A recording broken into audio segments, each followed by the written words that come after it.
Kendrick Dish here with Kendrick Dish Creative and founder of Shoot for Results. And today I'm doing a portrait shoot with a friend of mine, and so I want to just bring you guys along, do a little behind the scenes video, and talk a little bit about what I'm doing and the reasons for certain decisions. But I'm on we're going to shoot around in a couple different spots. I'm in Atlanta, Georgia, on the west side, kind of in the industrial area. And I found this wall the other day when I was parking and going somewhere. I was like, that's a cool wall. I took a picture of it and put it in my little database of potential shots. And so it came to mind today as a place that we could shoot. And there's a lot of other little spots we can shoot and get an industrial vibe, city vibe. That's what we're going for. And so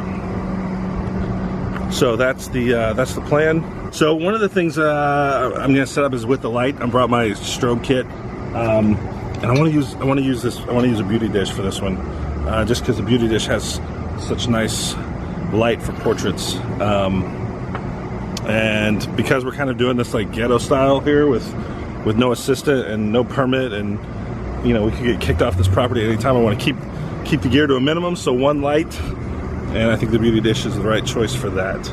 All right, so this is my bag. This is how I carry my bags, in a roller suitcase. Carry my lights in a roller suitcase, and I got two strobes. These are Einstein's, 640 watts. Einstein's from Paul Buff. These are great, and I've got the battery, so I can do all this portably.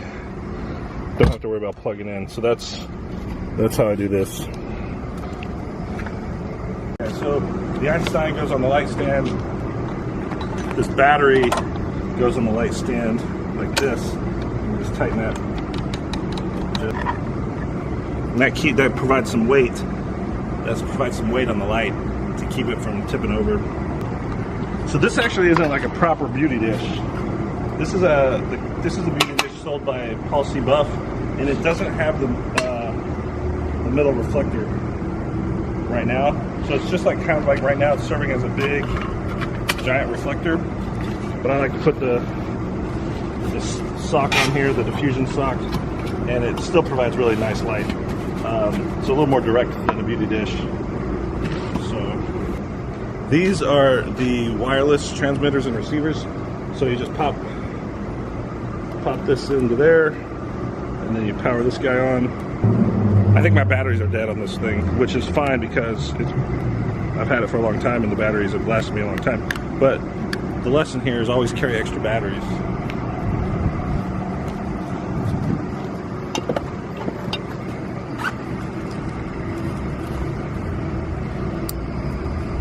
Takes just AAA's.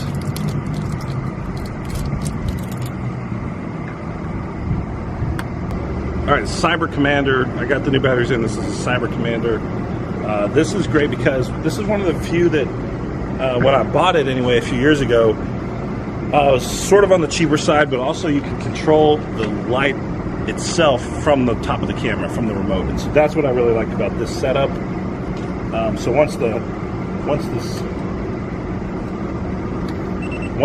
so you can see I'm firing. Once you got it even up on top of the light stand, you don't have to worry about bringing it back down to make an adjustment to the light itself. You're not needed that tall.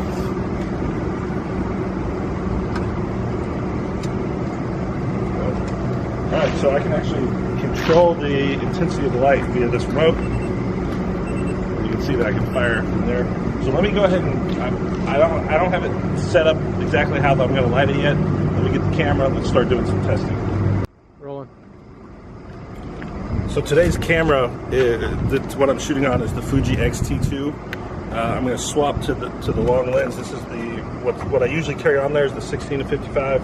I'm going to swap it to the 40 to 150 to 140. I think this is going to be a better portrait lens for today's shoot. Okay, so we've got our setup basically ready to go here. I don't have any of the settings dialed in yet, but we're gonna have to set the camera down. Right now, Jess is the cameraman, but he's about to be my test and subject while I dial in the lighting. So we're gonna go ahead and do that real quick. I'll jump back in and show you once we get that dialed in what it's gonna look like. So I've got it pretty much dialed in. It's not quite perfect. I'm gonna tweak it just a little more, but I wanted to talk about a little bit of my camera settings. What I'm at is my shutter speed's at 2/50th of a second. I want the background to be pretty blurred out, so I'm actually at 2.8 shallow depth of field, and my ISO is at 200. The light is not that bright. I don't want to blow out my subject. I just want to provide a little fill. It's a little too bright. It's a little too hot right this second, so I'm actually going to turn it down from here, a couple of little notches, and we're going to try it again. And so what I'm just taking a picture and I'm looking at it, and it's faster than metering it to me. All right, so we're going to take a little test. Go ahead and hold the camera out to the side so I can see what it's doing on your face. Look at me. There we go. Look at me.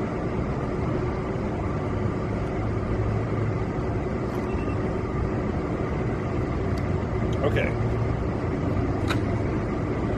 Let's look at this shot. So, can you? Yeah.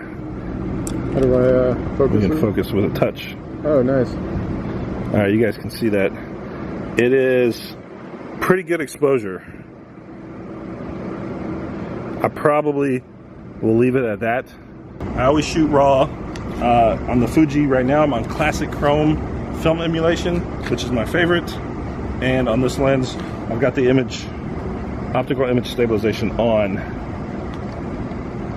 to just correct any shake. Although at 2/50th of a second, it shouldn't be bad.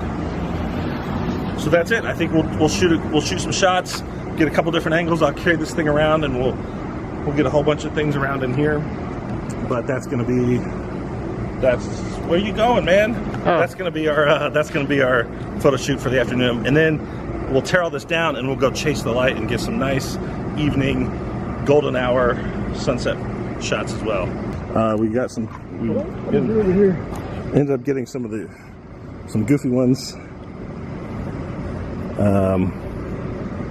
Goofing off here,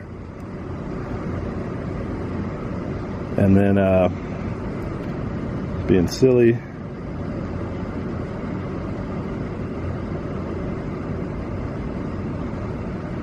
Pretty nice shots here. I'm liking them.